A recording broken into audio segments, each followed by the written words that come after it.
What's up, everybody? Thanks as always for supporting the show. It would mean a lot to me if you would take a second to scroll down and hit that subscribe button to the Hoops Tonight YouTube channel, and then follow me on social media on TikTok, Instagram, and Twitter so you guys don't miss any of our content over the course of this season. All right, let's talk some basketball. I talked a lot about the Bulls this summer. If you guys remember, I kept throwing this stat out there. The core four players, so DeMar DeRozen, Zach LaVine, Nikola Vucevic, and Patrick Williams combined to miss just 13 games last year. Combined between four players. Patrick Williams and Nick Vucevic in particular played all 82, and they were still a below 500 team that missed the playoffs. And so I thought it was pretty clear that group, you know, it's one thing when you win 50 games in the regular season and you have a disappointing playoff run, right?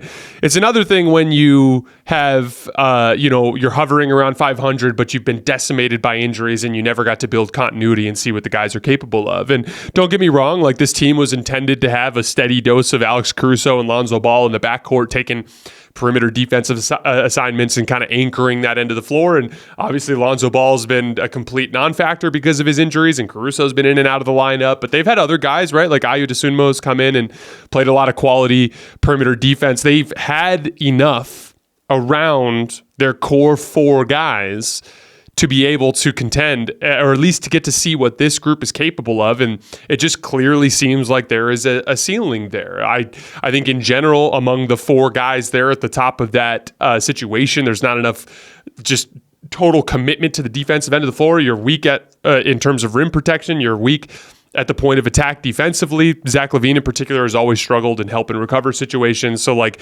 it just kind of was doomed from its inception, so to speak. And I'm surprised they brought it back, but they did. And obviously this year is off to yet another below 500 start that's had players only meetings and other frustrations. And so it seems like they're heading in this direction. Now, what I find is interesting is this particular report from Shams mentioned that they're willing to trade Zach LaVine in particular. What does that tell you? Zach LaVine is like the one guy in terms of timeline that could still be worth building around. So it's not like they said, we're willing to trade DeMar DeRozan and Nikola Vucevic and start over. Like they're potentially considering trading Zach LaVine, which means that they're kind of leaning more towards a full rebuild. This is what I said that I would do if I was running the Bulls, based on a simple question. If you were to look at the Bulls roster, who's the one guy that looks like he either is on track or has the potential to be a bona fide superstar that could win a championship? Who on the roster? There's nobody. Like, I really like Zach LaVine. He's a good player. He's not on the track to be a top-tier superstar. Patrick Williams, really interesting young player. Not on track to be maybe even a star, let alone a superstar, right? So, like, there isn't a guy that you see in that locker room that you're like, that guy. Like, that's the dude that's going to take us to the promised land. It doesn't mean that any of them aren't good basketball players. It just means you're fundamentally flawed from the beginning. And we went over this the other day, but there are lots of small market teams out there that have bona fide superstars. Oklahoma City has Shai Gilgeous-Alexander. Denver has Nikola Jokic, right? Milwaukee has Giannis Antetokounmpo. So, like, you can get that guy in a small market, and before you do anything else, that's the number one thing. Like, you can't do anything until you have that guy. And if you don't have that guy, you at least need to have a guy who could be that guy, right? Like, we're going to talk about the Cleveland Cavaliers later. They have a guy who could be that guy in Evan Mobley. He's far away, but he could be that guy. If he's a way better prospect than anything going on inside the Chicago Bulls locker room, right? We look at Cade Cunningham with the Pistons, right? Like, is he going to be that guy? Don't know, but he could be that guy. And so that at least gives you an ability to kind of cope through the down times as you're basically patiently waiting to see what this talented young player can develop into. And the Bulls just don't have that guy, right? And so as a result of that, I leaned towards full rebuild for the Bulls in the sense that there wasn't anything here that was like, hey, we just got to make some small tweaks and give it time and maybe it'll all work out. I just didn't see anything like that. So in the event that they go full rebuild, there are basically three versions of players you could go after with the Bulls. There's the kind of like perimeter shot creators, right? DeMar DeRozan and Zach LaVine. There's your high-level role player in Alex Caruso, right? And then there's Vucevic, is essentially an offensive-minded post-up stretch five, right? So starting with DeRozan and Zach LaVine, I'm looking here at teams that need more offensive firepower, but are relatively close to contention. I think that neither of these guys, DeRozan obviously just at this phase of his career, and Zach LaVine in terms of long-term potential, neither of them is like the kind of foundational star that some bad team's going to go after to try to start fresh. Like, I don't see that being the case. So I think it's going to be teams that are close to contention that view a LaVine DeRozan trade as like an all-in type of thing. I put down the Philadelphia 76ers. I know they're playing really well within the scale of the regular season, but if you're going to beat Boston or Milwaukee, I think you need a better top tier shot creator. I really like Tyrese Maxey. We're going to talk about him today, but I think that I think if I know Daryl Morey, he's probably going to want to beef up his perimeter shot creation a little bit, right? Miami Heat have been in desperate need of another perimeter shot creator forever. The New York Knicks are another example of a team that like too frequently it turns into Jalen Brunson and no one else, and so they could use another guy like that.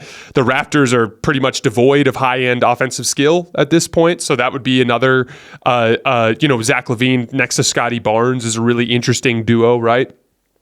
I look at the Minnesota Timberwolves as like an all-in type of trade. Like, what if they were like, hey, we have this all-time great potential defense. Why don't we upgrade Mike Conley into, someone like Zach LaVine or DeMar DeRozan, and now we're just that much better offensively while, giving away the one guy in our starting lineup that wasn't a great defensive player, right? Like that I think is an interesting potential move there. Golden State, they desperately need offensive firepower that too frequently, and we saw this in the Cavs-Wolves games over the weekend, but when they run into the really good defenses with good rim protection and guys that are flying around on the perimeter, Steph is basically the only guy on the team who can get his own shot. So that's another team that could use that firepower.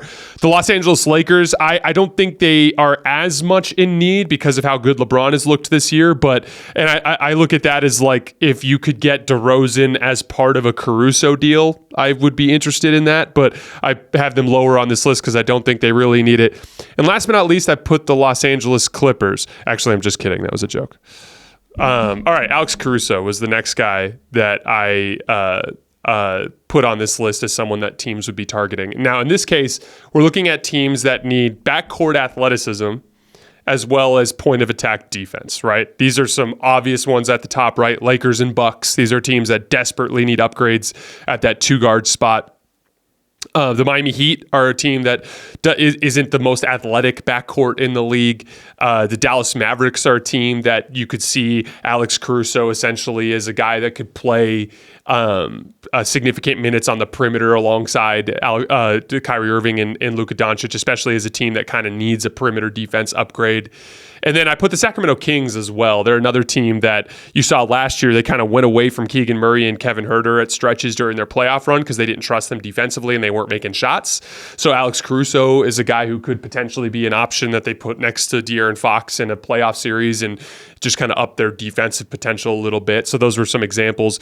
And then Nikola Vucevic. So I'm looking at teams that have excellent perimeter defenders, but that they want to space their floor for slashers. So like, when you have excellent perimeter athleticism, they typically are capable of being good perimeter defenders. And then on the offensive end, they tend to be downhill guys that want to get to the basket. And so that kind of pairing kind of calls for a stretch big, right? Because if I have excellent perimeter defenders, it makes my rim protection job easier. And if I have slashers, I want to create space for them to get into the basket. And so I put 5 teams down here. The Indiana Pacers, they have a ton of downhill athleticism from Benedict Mathurin and Bruce Brown. And obviously, with Tyrese Halliburton kind of running the show, they are an excellent perimeter defense team that is capable of protecting the rim by just containing the ball. And then as far as the offensive end of the floor goes, this is a fast downhill guard team. Vucevic could help space the floor for them a little bit. Obviously, Miles Turner is an excellent center there already, but in terms of just giving them a good backup center option, he's a guy that I would look at, although I think Jalen Smith has been pretty good this year too. But I just put the Pacers down as another team that might consider Vucevic as a guy that could be essentially like a 5-out option. So giving them the ability to run a lot more, DHO stuff and have just a little bit better offensive player at the 5 than Miles Turner, who I really like. And again, I'm just coming up with examples here. Pacers fans might think I'm crazy there. The Toronto Raptors are another team I thought that could benefit from a stretch 5, especially with how good their perimeter defenders are. The Oklahoma City Thunder, they've been a bit small this year. I thought it'd be interesting to give them a big look if you put Vucevic next to Chet. You kind of saw this with Christian Wood and Anthony Davis. Like when you take bad pick and roll defenders and you put them in help side, so where they're more just, cracking down as a low man and grabbing defensive rebounds, and then you basically put Chet in all the pick and rolls. Like that would be an interesting way to try to, kind of make them bigger physically, because the Thunder, as good as they've been, they've struggled with really big teams this year. The Pelicans, floor spacing for Zion, like getting away from a big that can shoot to a big that teams have to guard. And basically kind of giving Zion more room. And then I put the Cleveland Cavaliers as another team, and we'll talk about them when we get to the mailbag, but like putting him next to Evan Mobley. Again, like these are, I just gave you 25 potential trades. So not all of them make a ton of sense, but I just wanted to kind of give you guys an example of teams that would be interested in these players potentially.